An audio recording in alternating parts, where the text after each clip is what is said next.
The month of January is, anyway, the month for stories of the Yajna. And thinking about how many stories all of you would have heard of Brahma Baba with Dadi and all the personal experiences. I think practically every class that Dadi conducted would have some story about her experience with Baba. But there's one story that I realized that some people are aware of, but not everyone. And so it's a bit of a long story, but we've got time tonight, so I'll take it up. And you know the story that Baba and Mama would sit both in front of the trance messenger, and the trance messenger was the one in whom Baba would come. And when Baba would come in that trance messenger, they called Baba Piyu, the beloved one. And at that time, it would have been just a few years into the Yajna, maybe the early 40s. We don't have specific dates, but it would have been around then. And this trance messenger, when she first brought this message that Baba was going to come to meet everybody, and everybody should gather together for meditation at such and such a time, Baba was so excited, so happy. He had a new set of clothes prepared for her. Thank you. And when he used to have a guru visit him in his home, Baba used to make so many preparations with a lot of love. And so now it was God coming to meet everyone. So Baba was really very happy and excited. And so the new clothes, many varieties of food were prepared, all the best fruits were arranged, so it was very lavish in a spiritual way. And Mama and Baba are sitting there, and they weren't given that title of Mama, and Baba, they didn't know the difference between Shiv Baba and Brahma Baba. It happened gradually, very, very gradually. But they knew that Baba was coming, and this Baba that they knew was sitting there in front. And Baba came, and it was through that trance messenger that Baba announced that this one is Prajapita Brahma, and this one is Mateshwari Mama. And the message was given. The meeting was of love, and Piyu shared beautiful things, and it ended. And this happened regularly for a little while. And whenever it was time for Piyu to come, there used to be special bhog cooked, varieties and so on, and this would be the offering, the bhog in front of Baba. And gradually, this particular individual began to feel that why wasn't she included in the discussions and the decisions about the running of the Yajna. And there were others who were very much more senior than her. She was only about 15. And even those in their 20s were the ones who'd come earlier than her to Baba. And so there was no good reason why she should be included in the decisions. But her heart was, well, I should be, and she gathered a small group around her. And Baba called them the Soneri Toli, the Golden Group. A very royal name for people who were critical and gossiping, but Baba's language, you heard in today's Yajna Murli, the language of someone who's elevated is always going to be extremely royal. And so Baba gave them this name, Soneri Toli. Toli is not just a toli you eat, but the group. And it really escalated within that group. And so it was a loud voice that was saying this. And of course it reached Baba, and they said to Baba, "Aren't you going to do something about it?" And Baba just smiled and said, "Let them do what they want to do." But Baba wasn't going to be shaken by emotional blackmail into including her in the group. It wasn't useful. And when we'd gone to Karachi with Dadi, and Dadi was in Karachi exactly 60 years, certainly almost to the month and the day, because 5/5/50, I remember that because it's an easy number to remember. And we'd gone, I'd gone earlier in December. I remember the date, December in 2009. And Daddy had sent me especially to see how things were going. A little centre had been established about a month earlier, and Daddy was very excited about service in Karachi. And then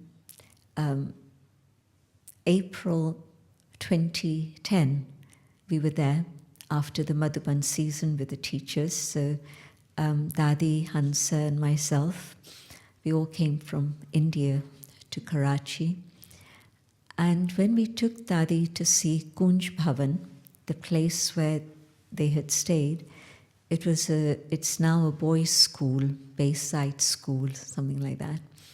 A very elegant building, big building. You must have seen photographs of it. They've been widely circulated over the last several years.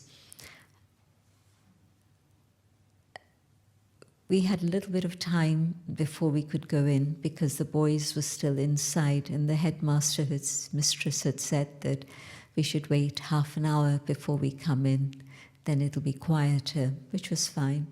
So, very big garden.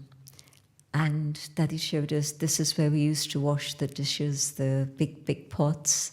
Then around the back, this is where we used to walk, and we would churn gyan together. And when Baba would see us churning gyan, Baba would be so happy, so happy. And then we came round the third side. So the building's here in 1, 2, 3. And so the third side had a wall.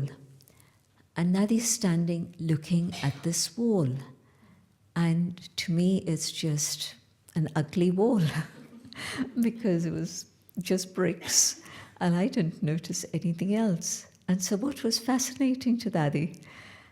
And then we asked Dadi, what's so special about this wall? There must be a story with it. And she says, yes. And then she says, do you see this color brick? And about 4 feet high was one colored brick. And then beyond that was another bit of the wall, a different color brick, and that was about 2 feet. And so it was a 6-foot high wall. And Dadi said, Baba heard when we got the building, it was just that 4 feet. And then Baba had 2 feet more constructed. And at that time, Baba said, when the girls are going to be walking around here, the eyes of the world shouldn't see them. And so they'd understood that. That was fine. But now what was fascinating for Dadi was these girls, how did they manage to climb a 6-foot high wall and run away in the middle of the night? Because finally that's what happened. This girl plus 5 others, which included the sister of Dadi Janki, who had actually given her gyan. So all of them went up the wall somehow and left. And then, of course, nobody has met them. Many of the Yagya who had left came back, or at least kept in contact in some form or another later on also. But these particular 5, they never kept any contact. And because Dadi's nephew in Chile had come into Gyan when we'd gone there, when Dadi had connected with him in Chile, I don't remember the year, but it would have been in the 2000 something.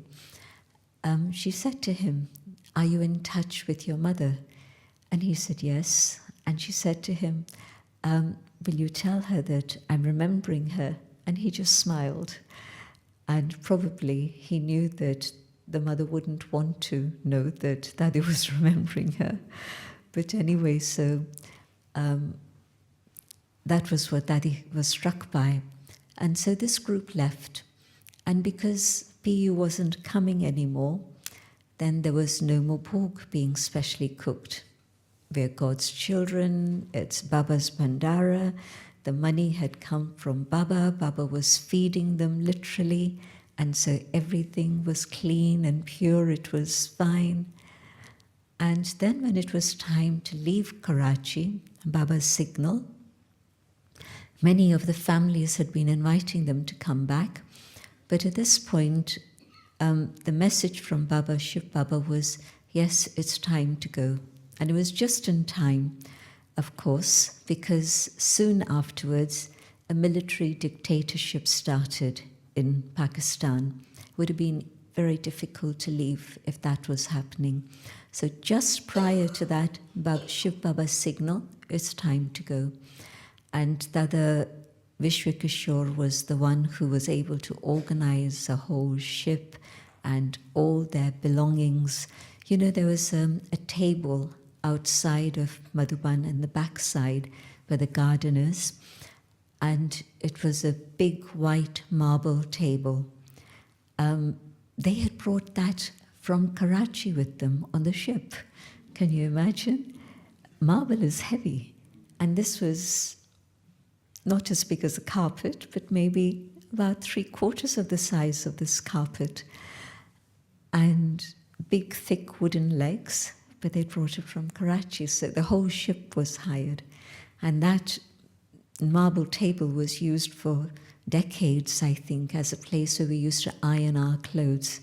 And the iron was this big, and you had to put in coal, and even to lift the iron empty without the coal was a story. And when it was filled with coal, you had to use both hands even just to pull it along. So different mementos, not so many, but a few mementos of Karachi were around. And so they were supposed to be sponsored by one of the families who very specially was saying to them, come, come, come, it's too dangerous to stay in Pakistan, you have to come to India, and you belong here, all these things.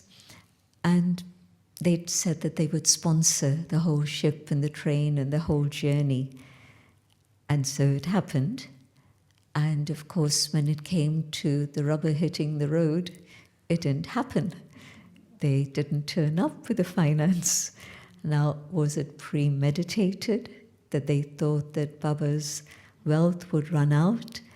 And what would happen to the Brahmakumaris? Everybody would scatter, they'd go back to their Lokik homes. Maybe that was their intention all along, who knows? But Baba's not going to go to them and ask them, and Baba's not going to tell them, well, what happened? They didn't. It's okay, it's drama. Baba was an emperor, a royal emperor, so no asking questions like that. And so the Yakya, as you know, the story in the scriptures is that Draupadi's pot became empty. She was the one who was feeding the Pandavas, and the pot ran dry. And so this was a time when the pot was empty. And you've heard those stories about 9 o'clock, the Bhandari comes to ask Baba, what should we cook? There's nothing in the bottom, in the pot. And Baba says, come back later. And she comes back later, and by then there's the first money draft that's come, and it's enough to go buy rice and dal. And so it's purchased, the food gets cooked, and they're able to eat. And so it was really living on the edge at that time. But also the practice that they'd had in the days of Karachi, when Baba had told them, a time will come when you won't get the things you want to get. And so are you going to eat millet chapati and buttermilk? That's it. And it's the food of the poorest of the poor in India. Millet was much cheaper than wheat, even today. No, maybe now it's become fashionable to have millet, so maybe it's changed. But until recently, millet was much cheaper than wheat. Wheat was an imported thing that started later, but millet was the natural crop there. And so for 2 weeks, they had nothing but millet and buttermilk. And some of them were patients, and so they said to Baba, Baba, we don't think we'll be able to manage. Baba said, fine. If you can't manage, there'll be a cook in a special place in the kitchen where the food is being cooked for patients, and you can give your name, and there'll definitely be food that is easier for you to digest. But most of them, even the patients, decided it's Baba's Srimat, if you're going to follow, and nobody got sick. So Baba had been preparing them for something like this. And of course, all the dadis are now gone, but so it's preparation for us. How would I manage if that was what I needed to do? And COVID time was great because it was preparation where you had just potatoes and pumpkins and rice and dal. There were no vegetables available.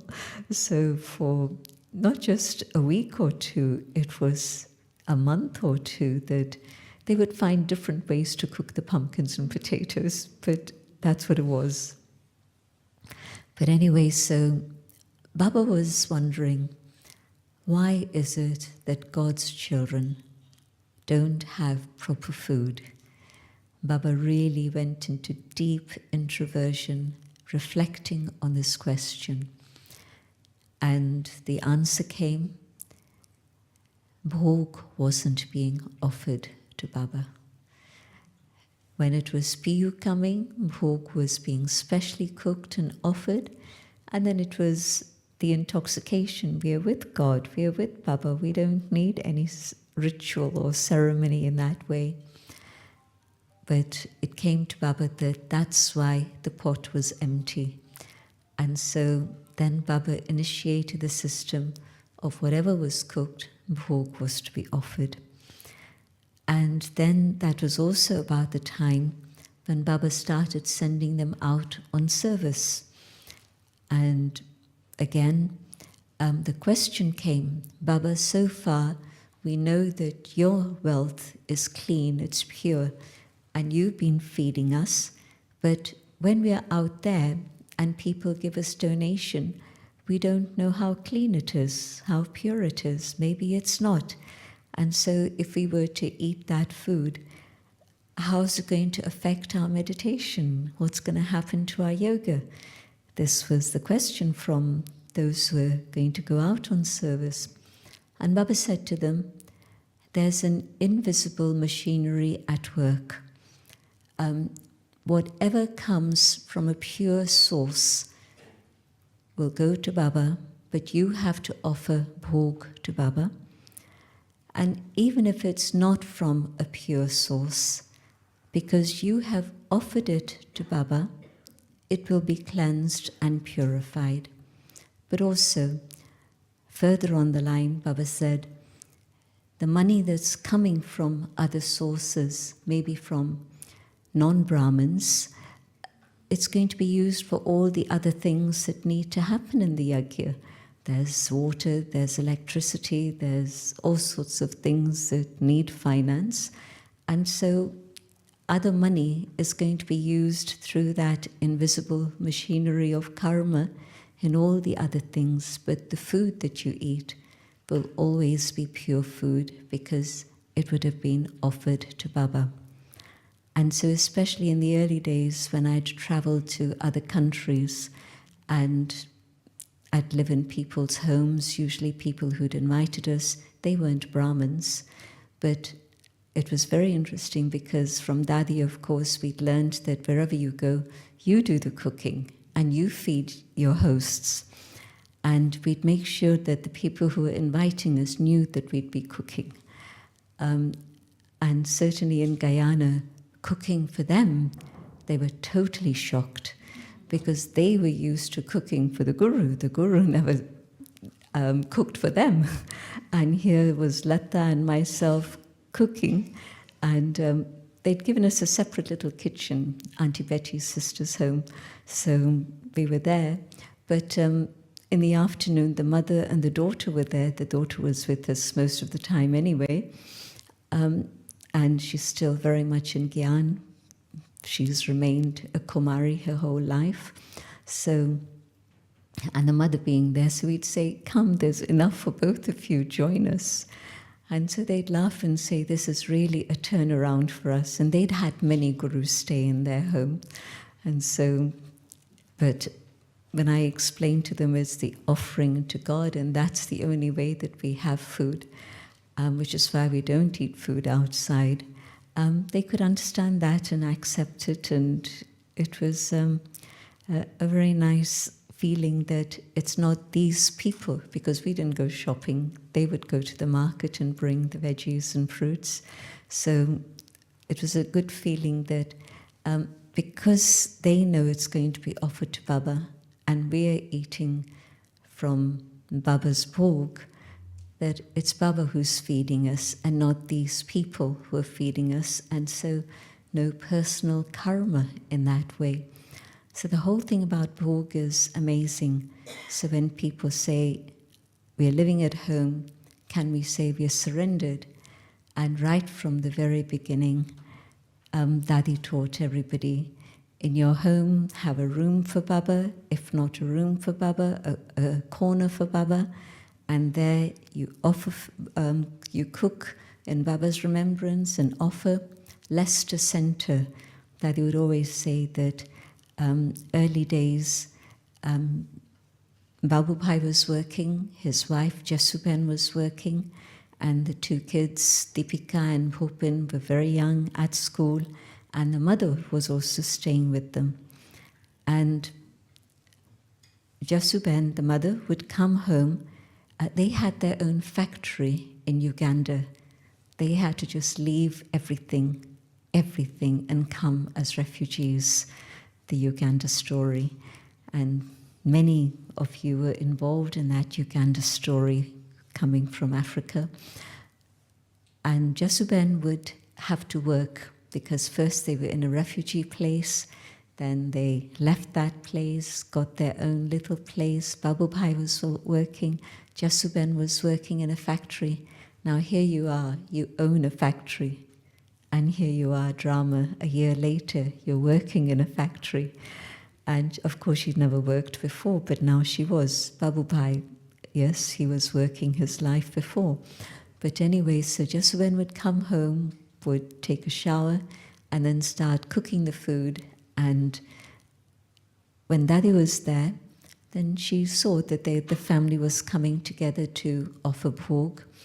Dadi Ratan Mohini and Dr. Nirmala had started the Leicester Center, and that's when the family had come into Gyan. So Deepika was about 11 years old, something like that. This would have been in 74. And Dadi said, Deepika, do you love Baba? Yes. Do you meditate in the evening every day with your mum? Yes. Okay. So when you come home from school, you shower, and then Mum will cook, and you will sit and offer bhog, and meanwhile Mum can prepare other things. And so she started offering bhog to Baba every evening, and of course she became a Brahma Kumari, the teacher in Leicester, and today she's there at the center, in between many other things, of course.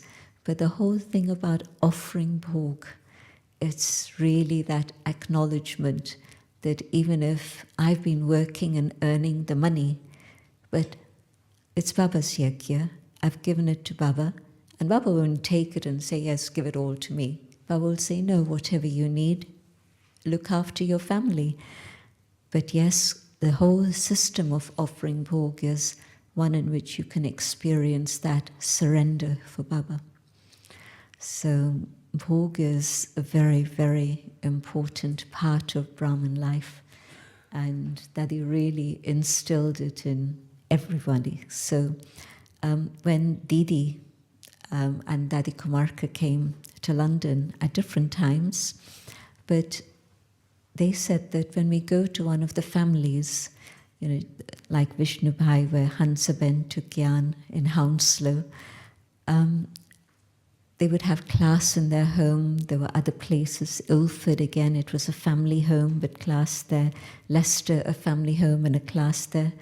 And the comment from Didi and Dadi was, when we're in their home, we don't feel it's a Lokik home. We feel it's a center. And it was incredible because many people at that time were saying to Dadi, not so much in London, but from other places, Dadi, we should really have a system of calling teachers from India and having them be established here. And Dadi would smile, and then when they'd get into engage with her, she'd say, local people know the local culture.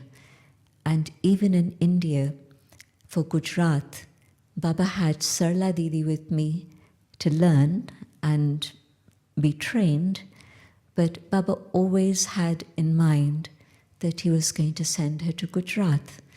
And so the Gujaratis look after the Gujaratis, the Punjabis look after the Punjabis.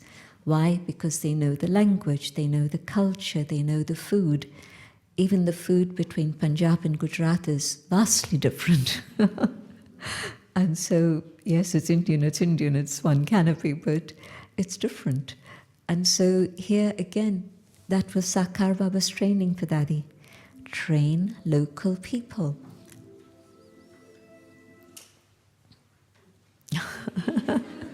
Okay, very short traffic control.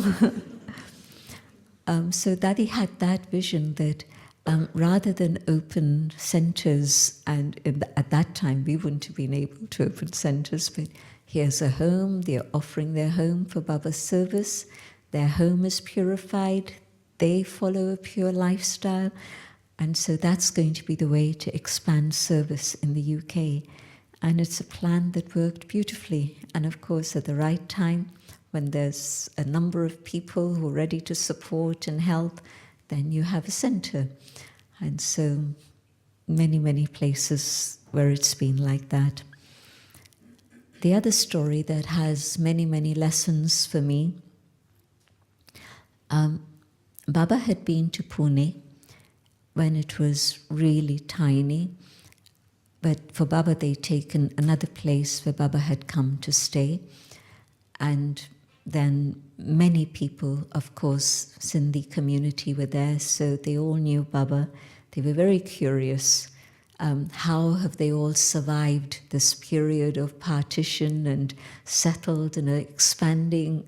They were just watching and were very surprised.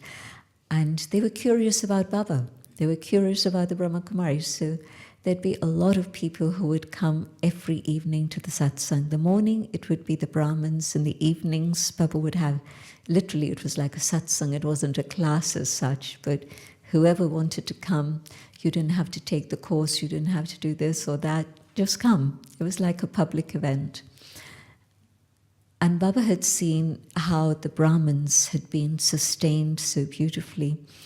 And so from time to time, whenever Baba was in Bombay especially, and people would come from here and there across India to be with Baba in Bombay, Baba would say to them, go to Pune, and Dadi Janki will sustain you. And early days when Dadi was here, you would know how morning class would be long. It didn't finish at 8 o'clock. It finished 9 o'clock, 10 o'clock sometimes. And even on a Sunday, it was very unpredictable. Even here in Global House, so that was in the 90s.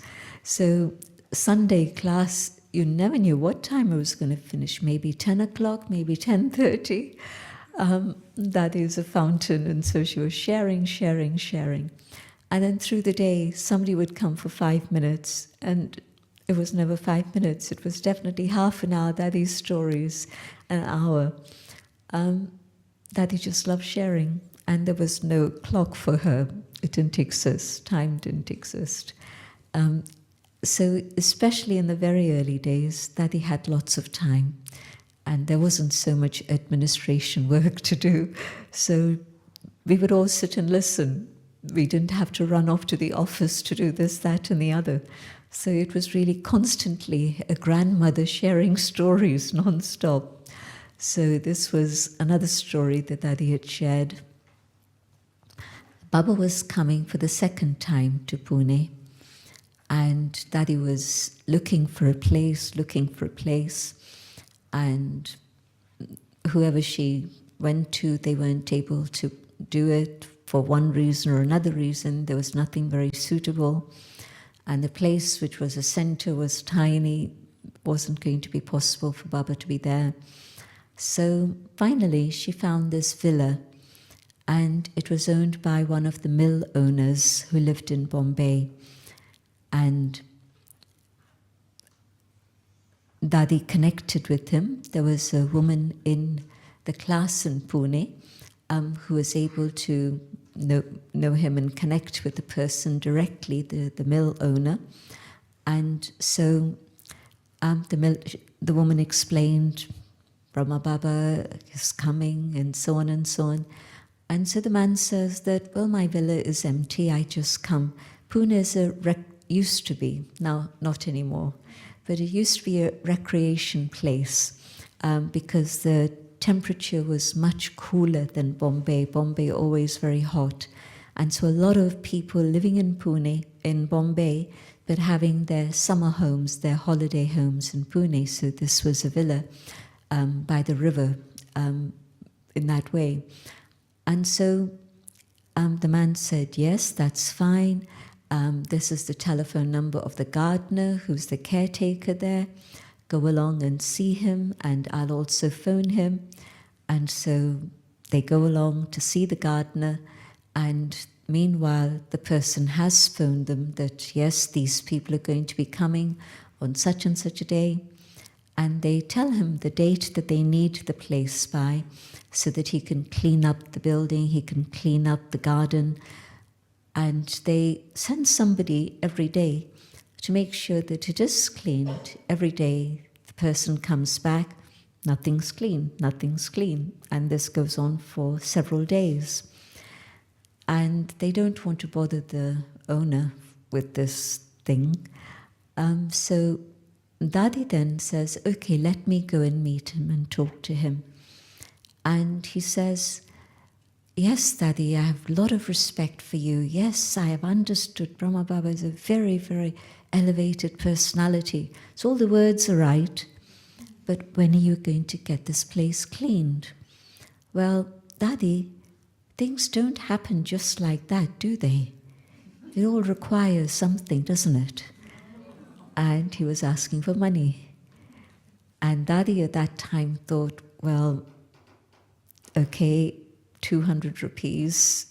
At that time, 200 rupees was a lot, but it's okay. If we have to do this, let me do this, let me give that money so that at least things are ready for Baba to come and everything is proper. And so, yes, that's what he was waiting for. He gets the money, and the place is clean, the vegetables, the fruits, everything's been purchased. Baba's going to arrive in the afternoon, and he was supposed to arrive 12 o'clock. Nothing happens. Dadi waits an hour, coming by road. I can't remember actually coming by road or train, but sometimes Baba used to come by road, even in those days. But Baba's not arriving, and Dadi's trying to phone Bombay. Phones were not so easy. This was in the 60s. Phones were not so easy, even locally in India itself. She's not getting through somehow. And then the time for Baba to have come is long gone, and there's going to be a program in the evening. And so Dadi's really desperate now. And so she says, well, I'd better go to Bombay and find out what's happening.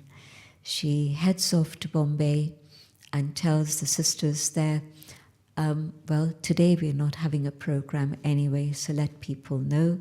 And yes, if they want to come and do some meditation, fine, but there's no program. And she heads off to Bombay, And she says, and Baba's there. Baba looks well. She had thought maybe Baba was sick. Baba looks well. The other sisters are around with Baba. Baba, what happened? We're waiting for you. Everything's ready for you. The people were supposed to be coming. And Baba's calm and peaceful, and he nods his head. And Baba simply says, Baba gave a signal not to go. And Dadi accepts that. Then she phones Pune and says, no, Baba's not going to come. Okay. But at some point later on, Baba says, was there something that shouldn't have happened that happened? And Dadi remembers the 200 rupees that she had given, that money. And if you step back, and on one level the man's asking for the work, but he's getting paid. So he's not asking for the work. It's actually bribery and corruption. And so Baba's not going to come to a place where anything underhand is involved. And so when Dadi shared this story, we could feel how she must have felt. I mean, when you've done a program for Dadi and Dadi hasn't turned up, well, this was Baba, and Baba didn't turn up. But it gives you a very, very clear idea of spiritual principles and the rebound of principles if we are not following principles. So these two stories came to my mind that I know I wouldn't be, well, now with webcast, you don't know how many people are listening anyway, but these are not stories I've usually shared in big classes, but rather in small groups sometimes. And of course, some of you would have heard them from Dadi directly because she would share them even in class. So, any other thing that people really are keen and want to know about? The stories of the early days really used to bring tears to my eyes when I used to hear them. The story of Delhi. Who hasn't heard stories of Delhi in the early days? Okay.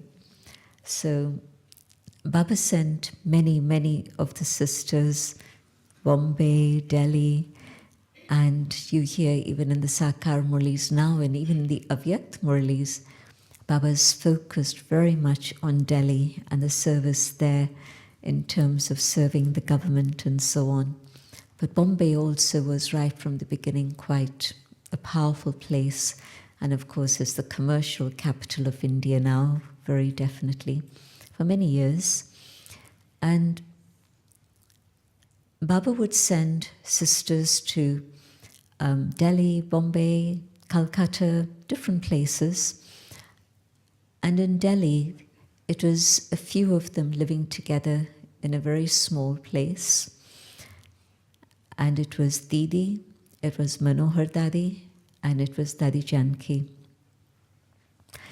And it's very interesting because one of the things that Dadi used to share about that is how the students would come, new students, and Didi would ask one of them, Manohar Dadi or Dadi Janki, to speak Gyan to them and give them, they didn't have a formal course, but just to introduce them to Gyan.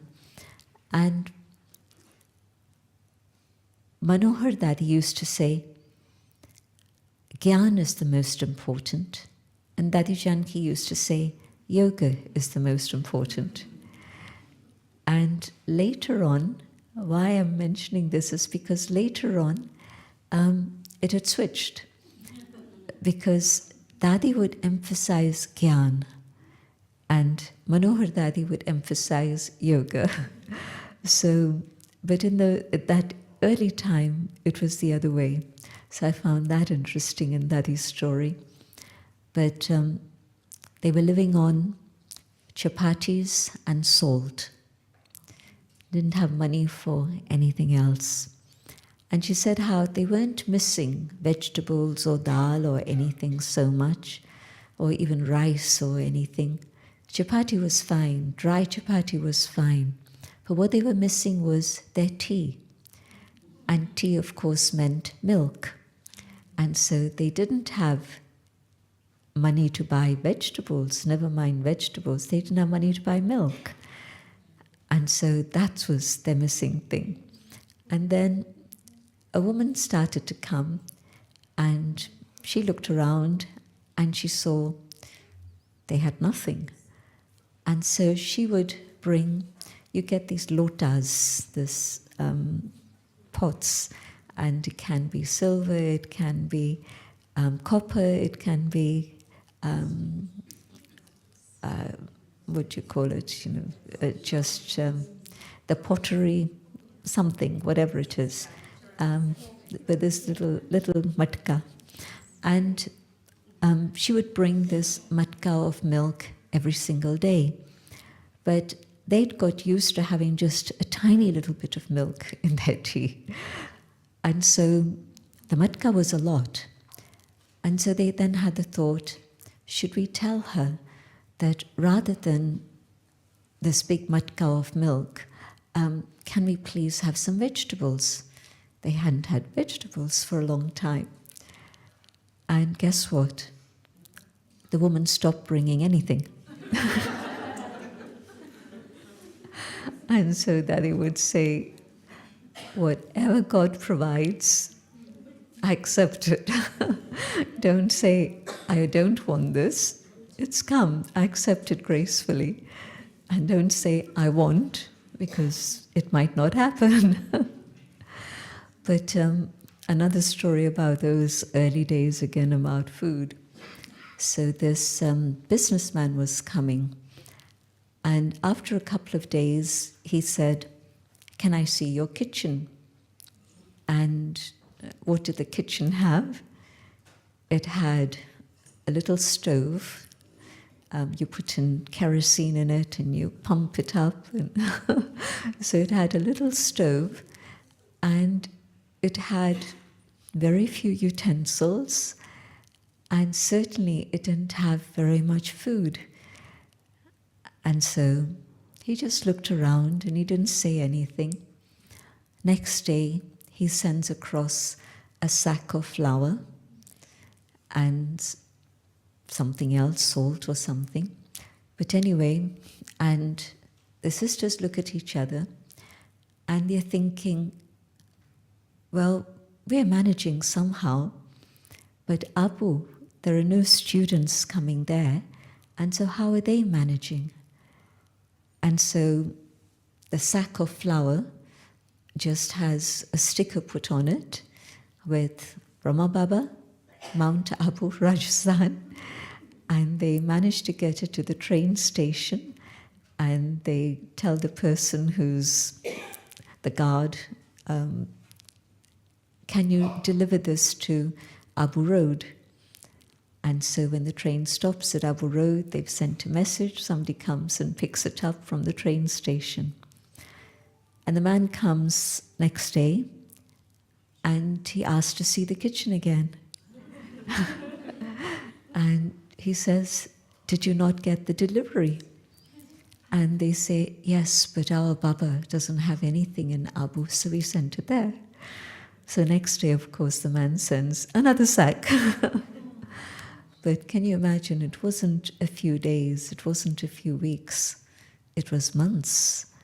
And yet, of course, they passed through all of that. And they survived, not only survived and thrived, and just see what Baba gave Daddy. So, especially when I see Oxford, I think, how did it happen? God's grace, God's blessings, and everybody's support and love and cooperation. But their renunciation and their tapasya of those early days. Daddy's tapasya in Tennyson Road. a little fire, gas fire, but you had to put shillings, coins in the meter. And sometimes I'd forget to keep a stock of shillings there. And so early morning, there's no heat, and it's cold, and it's damp. And Daddy had a bad chest. Daddy's had a bad chest forever, because as a child she had TB, she had pneumonia, she had all of that. And so here she is sleeping in a room that's got damp and no heat. But Baba looked after her.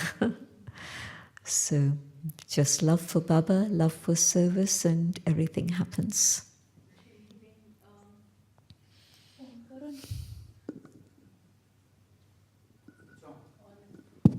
Yeah, Jayanti, just with this, I want to remind you, how did your trance part begin? And what was where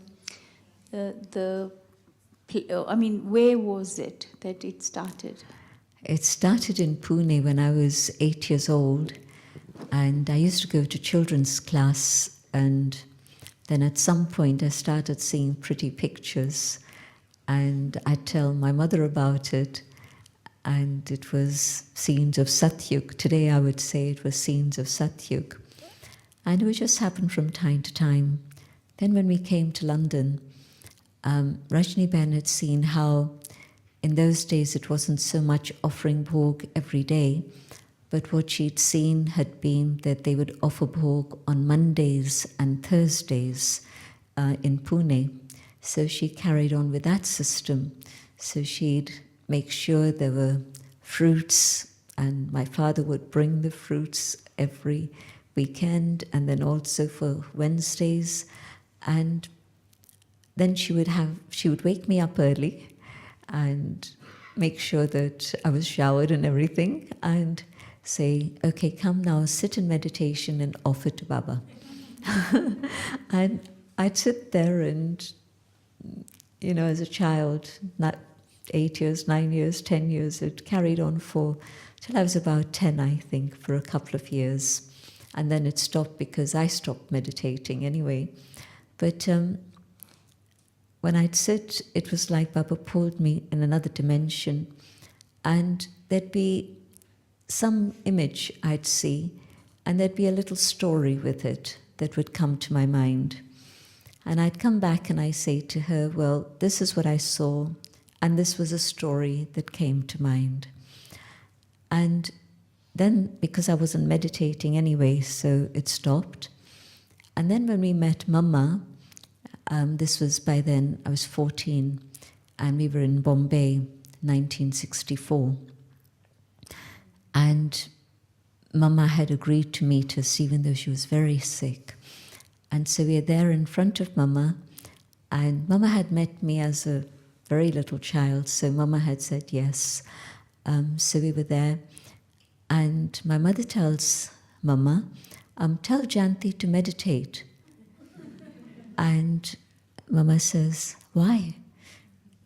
And Rajni Ben says, because when she meditated, then she would bring me back a message from Baba in trance.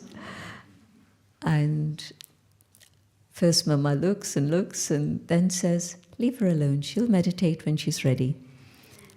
And then hearing that reply, then Rajni Ben says, but Mama, I don't get the help I used to get from Baba. And Mama tells her, when you were a little girl, Baba needed to hold your hand and guide you. Now you're a big girl. You don't need that anymore. So it stopped. But you went into trance here every Thursday. You would bring the Bhog message in London, also in Dudden Hill So Lane. between that time, 11 and 19, 20, something like that, there was no trance. And then Daddy would insist I sit to offer bhog. And so for years I did that and nothing happened. And then after some time, then Baba would pull me, and again it would be a very simple scene and a little message. And then a message came from Madhuban that we shouldn't be bringing back trance messages.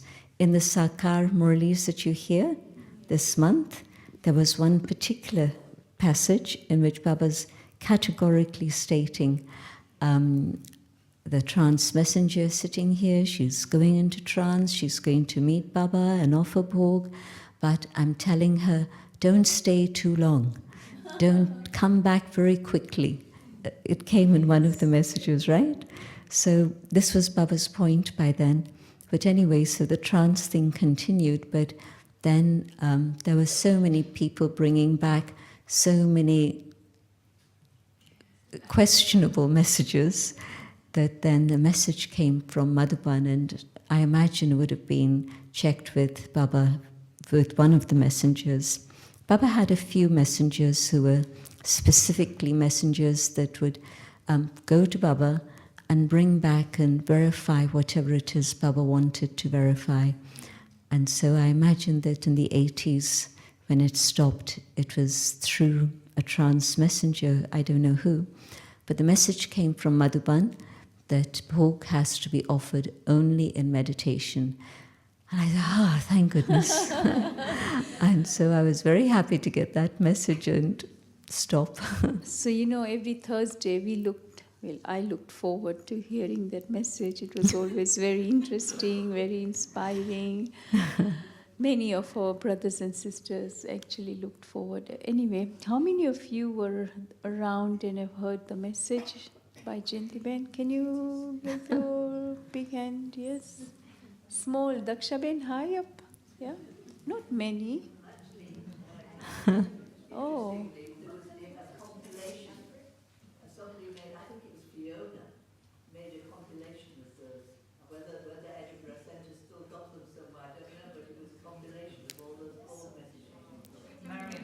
Lost in history. Wow, Marian, has it Marian? But Marian, you were not around. Lost in history. So thank you so much, Jayanti, for sharing so beautifully those lovely days, and you really took us all, transported us to Karachi, to Madhuban, to Delhi, to Mumbai, to Pune, right? We've all been on a tour, and Jayanti is now going tomorrow to Bharat. And so, are you taking us to Bharat as well? Well, I don't think it's On as a tour? exciting. It's not as exciting as the early days of Karachi, for sure. So I really want to thank Jayanti on behalf of everyone here. The class is full. So I'd like to say over 200. Wow. So thank you, Jayanti.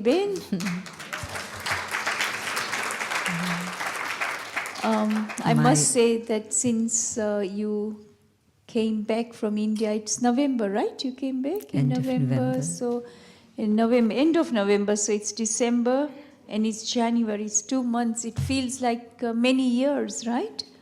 A long time. So much has been Without packed. any travel. Yeah, so much has been packed in these two months and nearly 3 months. And so I must say that everybody's faces here is blooming, right? The soul is sparkling, and we really feel you give us that very beautiful reminder of presence of Dadi. So I really want to thank you, Jayanti. You've been such a, I would say that dedicated and tirelessly, day and night, you have been working It's so not much work, with love. It really isn't work. And never rest. I don't know how you manage, but yeah, today Baba answered the face and the charitra, the behavior, both of that matches. So an angel, Baba gave a definition this morning. So truly you have been a true messenger, not only sharing Baba's Gyan so elegantly and also in such a clear way, but you've also been reflecting those qualities of Baba. And so everyone is experiencing Baba's lovely qualities through you. And so you are an angel. What angel is that? Anyone? What angel?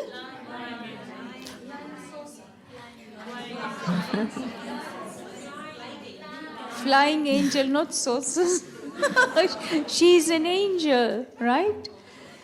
And so I really want to say thank you so much, Jayanti, for everything. And yes, I think London do miss you.